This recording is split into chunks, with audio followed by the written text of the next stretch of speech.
तुलसा के ब्याहन अइले दुल्हा बने शालिग्राम। करेले हु केहू कन्यादान है। करेले हु केहू कन्यादान है। जे केहू पुण्य कमाइल चाहेला उहे करी तुलसी कन्यादान है। उहे करी तुलसी के दान है। तुलसा के ब्याहन अइले दुल्हा बने शालिग्राम। करे सब तुलसी कन्यादान है।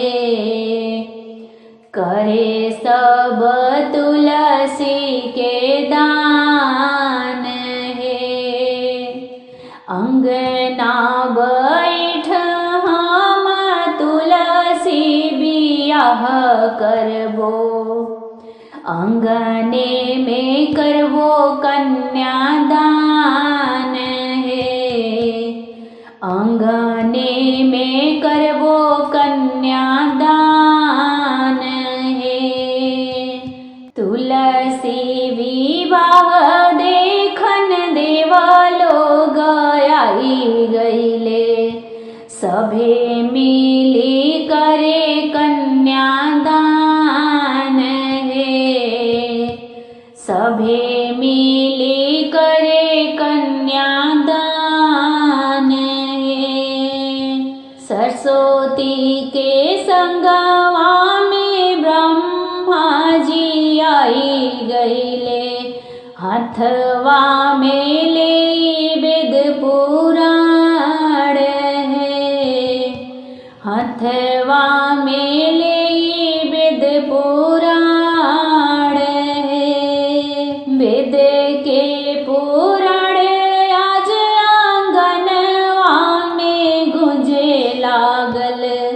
मगन भइल संसार है। मगन भइल संसार है। गौरा के साथवा में भोले जी आई गईनी। हाथवा बजावत डमरू तान है।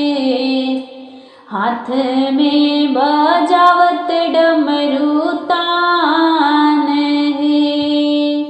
डम डम डमरू के तान आज गुंजताड़े। मगन भइल संसार है। मगन भइल संसार है। लक्ष्मी के संगवा में विष्णु जी आई गईले। शंख बजावत मधुर तान है। शंख बजावते मधुर तान है। शंख की धुन आज गगन में गुंजताड़े। मगन भइल संसार है। मगन भइल संसार है। मगन भइल